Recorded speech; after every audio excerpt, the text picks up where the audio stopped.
जिस रात रसूल अल्लाह आकाए दो जहां मोहम्मद मुस्तफ़ा सल्लल्लाहु अलैहि वसल्लम ने हज़रत अबू बकर सिद्दीक़ रज़ी अल्लाह ताला अन्हु के हमरा मक्का मुकर्रमा से मदीना मुनव्वरा हिजरत फरमाई, वो रात आप सब जानते हैं बड़ी ख़तरनाक रात थी।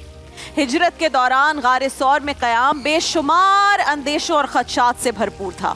हर वक्त यही धड़का लगा हुआ था कि अगर दुश्मन को उस ठिकाने का पता चल गया तो क्या होगा। मुशरिकीन मक्का गारे सौर के इर्द गिर्द ही मौजूद थे और भूखे गिद्धों की तरह वहां पर मंडला रहे थे। हर तरफ तारीकी थी, उस लम्हे में सन्नाटे का राज था, बहुत ज़्यादा खामोशी थी, इतनी कि रसूलुल्लाह सल्लल्लाहु अलैहि वसल्लम और हज़रत अबू बकर सिद्दीक़ रज़ी अल्लाह ताला अन्हु एक दूसरे की सांसों की आवाज़ भी बाआसानी सुन सकते थे। इसलिए मामूली सी हरकत व सकनात और कदमों की एक हल्की सी चाप भी दुश्मन के मुतवज्जा होने के लिए उस वक्त काफ़ी थी।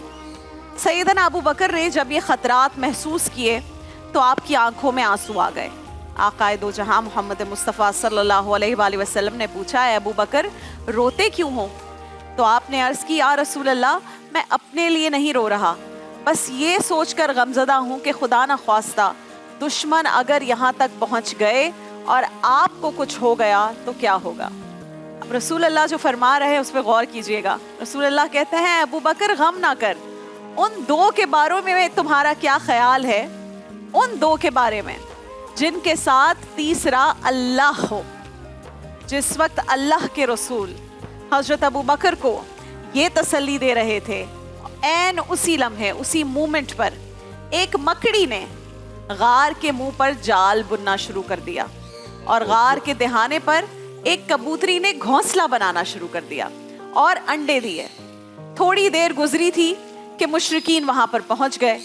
उनकी तलवारें बेनियाम करने की आवाज़ें फ़ज़ा में गूंज उठी और उनके सरदार की फिर आवाज़ सुनाई दी कि नहीं नहीं, यहाँ किसी की मौजूदगी के कोई आसार नहीं है, क्योंकि अगर कोई गार में दाखिल होता तो मकड़ी का जाल और कबूतर के अंडे यहाँ सही सलामत ना होते। ये कहकर वो वहाँ से वापस मुड़ गए। नाज़रीन कराम, किस तरह एक बारीक रेशों से बने हुए मकड़ी के एक छोटे से जाल और कबूतर के कुछ अंडों की बदौलत इतनी अजीम हस्तियों की जान अल्लाह ताला ने बचाई। अल्लाह की दो नन्ही मखलूकात, मकड़ी कैसी होती है, अल्लाह के सबसे अजीम पैगंबर और उनके सबसे ख़ास रफ़ीक की जान बचाने का सबब बन गई। गारे सौर में 3 दिन और 3 रातें गुजारने के बाद ये दोनों अजीम हस्तियां बहिफाजत मदीना पहुंच गईं और चंद ही बरसों में आप सब जानते हैं कि इस्लाम का आलमगीर पैगाम तमाम बर्रे आज़मों में फैल गया।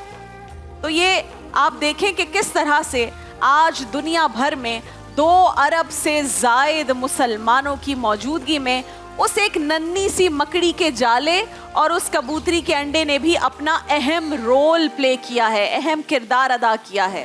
और हमारे रब ने, अल्लाह सुब्हानहू व तआला ने हमें ये भी बता दिया कि जब अल्लाह ताला हमारी हिफाजत करना चाहता है तो कोई मामूली सी शय भी उसका सबब बन सकती है, चाहे वो कोई मकड़ी हो, कोई परिंदा हो, किसी अजनबी शख्स की मदद हो या कोई मिस्ड फ्लाइट हो।